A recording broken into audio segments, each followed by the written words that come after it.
কিছু আগুন আছে যেগুলো জলে চুল্লিতে না, জলে মানুষের জিহবায়। এই আগুনে ঘর পড়ে না, কিন্তু ভস্ম হয়ে যায় বিশ্বাস, ভেঙে পড়ে আত্মসম্মান, আর নিঃশব্দে মরে যায় ভালোবাসা। এই গল্প কোনো দূরের মানুষের না, এই গল্প আমাদের ঘরের ভেতরের। এই গল্প একজন বাবার, একজন মায়ের আর একটি মেয়ের। রাতে যখন সব ঘুমিয়ে পড়ে, কিছু ঘর তখনও জেগে থাকে। আলো জ্বলে না, শব্দ হয় না, কিন্তু তবুও ভেতরে ভেতরে কিছু একটা ভাঙে। এই ঘরটাও তেমনই এক ঘর। বাইরে থেকে দেখলে নামাজি বাবা, শান্ত মা আর এক নিষ্পাত মেয়ে। কিন্তু ভেতরে ভেতরে আছে এমন কিছু কথা যেগুলো চিৎকার করে না, কিন্তু বুকের গভীরে গেঁথে যায়। এমন কিছু বাক্য যেগুলো মজা বলে বলা হয়, কিন্তু কাঁদায় কাউকে একা। বাবা বলে, এইটুকু কাজও পারো না, সবসময় এমনই থাকবা নাকি? এই কথাটা কেউ মারধর না, রক্ত ঝরল না, কিন্তু মেয়েটার চোখে এক ফোঁটা পানি জমে উঠল। সে জানে না কেন, শুধু জানে কথাটা খুব ব্যথা দিয়েছে। মা বলে, ও তো শিশু, কথাগুলো একটু নরম করে বলা যেত। আল্লাহ বলেছেন, হে মুমিনগণ, তোমরা এমন কথা বলো না যা কষ্ট দেয়। সূরা হুজুরাত। কিন্তু আমরা কি শুনি? এই গল্প এখানেই শেষ না, কারণ এই একটা কথা আরও অনেক কথার জন্ম দেবে। আর সেই কথাগুলো একদিন এই ঘরের ভেতর একটা আগুন জ্বালাবে, নীরব আগুন। কিছু ক্ষত এমন হয় যেগুলো প্রথম দিনে ব্যথা দেয় না। দিন যায়, রাত আসে, আর ক্ষতটা ধীরে ধীরে মানুষের ভেতরে জায়গা করে নেয়। মেয়েটা এখন আর আগের মতো কথা বলে না। হাসিটা ঠিকই আছে, কিন্তু সেটা ঠোঁটে, চোখে না। সে এখন কথা বলার আগে ভাবে, এই কথাটা বললে আবার কিছু শুনতে হবে না তো? প্রশ্ন করার আগে ভাবে, আমি কি আবার ভুল করব? বাবা বলে, এত চুপ কেন? দিন দিন অদ্ভুত হয়ে যাচ্ছিস। সে বোঝাতে পারে না এই চুপ থাকা তার পছন্দ না, এই চুপ থাকা তার ঢাল, এই নীরবতাই তাকে বাঁচায়। রাত গভীর হলে মা জায়নামাজ পেতে বসে, চোখের পানি জায়নামাজে পড়ে, কিন্তু আওয়াজ হয় না। হে আল্লাহ, আমার মেয়েটার বুকটা হালকা করে দাও, ও যেন নিজেকে তুচ্ছ মনে না করে। রাসূল সাল্লাল্লাহু আলাইহি ওয়াসাল্লাম বলেছেন, তোমাদের মধ্যে উত্তম সেই ব্যক্তি যে তার পরিবারের কাছে উত্তম।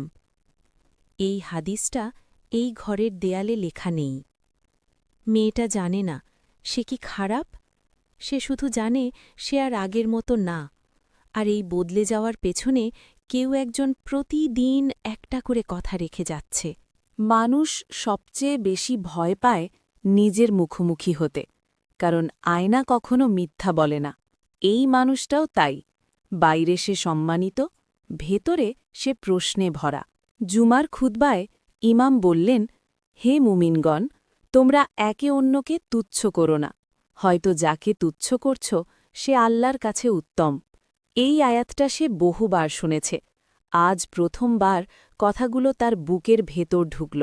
বাবা মনে মনে ভাবে, আমি কি কাউকে তুচ্ছ করি? আমি তো কিছু বলিই না। নাকি আমি আমার নিজের মেয়েকেই সবচেয়ে বেশি ছোট করি? এইটুকু পারো না, তোর মাথায় কিছু ঢোকে না, অন্য মেয়েদের দেখ। এই কথাগুলো আজ তার কানে না, তার হৃদয়ে বাজছে। রাসূল সাল্লাল্লাহু আলাইহি ওয়াসাল্লাম বলেছেন, সেই প্রকৃত মুসলমান যার জিহ্বা ও হাত থেকে অন্যরা নিরাপদ। আজ প্রথমবার সে নিজেকে প্রশ্ন করল, আমার জিহ্বা থেকে কারা নিরাপদ ছিল? ঘরে ফিরে সে আয়নার সামনে দাঁড়ায়। আয়নায় শুধু নিজের মুখ না, সে দেখে নিজের মেয়ের ভেজা চোখ। আমি কি আমার ঘরের শান্তিটাই নিজের হাতে ভেঙেছি? এই উপলব্ধি এখনও তওবা না, কিন্তু এই উপলব্ধি একটা দরজা। দরজার ওপাশে লজ্জা আছে, কান্না আছে, আর আছে বদলে যাওয়ার কঠিন রাস্তা। সব ভাঙন শব্দ করে না, কিছু ভাঙন হয় চুপচাপ, একদম ভেতর থেকে। আজ মেয়েটা আর কাঁদছে না, আজ সে কিছুই বলছে না। এই নীরবতা ভয়ঙ্কর। সে আয়নার সামনে দাঁড়িয়ে ভাবে, আমি কি সত্যি অযোগ্য? আমি কি বোঝা? আব্বু কি ঠিকই বলেন? আমি চেষ্টা করি, তবুও কেন সবসময় ভুল হয়? এই প্রশ্নটা সে কাউকে করে না। এই প্রশ্নটা সে নিজেকেই করে। আর প্রতিবার নিজেকেই দোষী বানায়। মা দরজার সামনে দাঁড়িয়ে থাকে, ভেতরে ঢোকে না, কারণ সে জানে কিছু ভাঙন শুধু দেখেই বোঝা যায়। হে আল্লাহ, আমার মেয়েটা নিজেকে হারিয়ে ফেলছে। বাবা দূর থেকে দেখে মেয়েটা আজ তার দিকে তাকাচ্ছে না, চোখ সরিয়ে নেয়। এই চোখ সরিয়ে নেওয়াটাই সবচেয়ে বড় শাস্তি। আমি কি আমার হাতেই আমার মেয়েকে ভেঙে দিয়েছি? আজ কেউ চিৎকার করল না, আজ কেউ মার খেল না, তবুও এই দিনটা এই ঘরের সবচেয়ে ভয়ঙ্কর দিন। কারণ আজ একটা মেয়ে নিজেকে হারাল। কিছু ভুল ঠিক করা যায় না সময় মতো, কিন্তু কিছু ভুল আল্লাহ চাইলে দেরিতেও ক্ষমা হয়। ভুল মানুষকে কাঁদায়, আর উপলব্ধি মানুষকে ভেঙে দেয়। আজ এই মানুষটা ভাঙা পুরোপুরি। ফজরের নামাজ শেষে সে মসজিদের এক কোণে বসে থাকে, হাত ওঠে কিন্তু কথা আসে না। হে আল্লাহ, আমি তো জালিম হয়ে গেছি, আমি বুঝিনি, আমি জানতাম না। আল্লাহ জানেন এই কান্না নাটক না, কারণ এই কান্না কারো সামনে না, এই কান্না শুধু আল্লাহর জন্য। ঘরে ফিরে সে প্রথমবার উঁচু গলায় কিছু বলে না, সে নিচু হয়ে দাঁড়ায়। আমার মা, আমাকে মাফ করে দিবি? আমি তোকে ভেঙে ফেলেছি। মা পাশে দাঁড়িয়ে কাঁদে, কিন্তু আজ এই কান্না ভাঙনের না, আশার। আব্বু, তুমি যদি আর এমন না হও, এই কথাটা ক্ষমা না, কিন্তু এই কথাটা একটা দরজা, রহমতের দরজা। সব গল্প সুন্দর হয় না, সব ক্ষত পুরোপুরি সারে না, কিন্তু যখন কেউ নিজের ভুল স্বীকার করে, আল্লাহ নতুন করে শুরু করার তাওফিক দেন।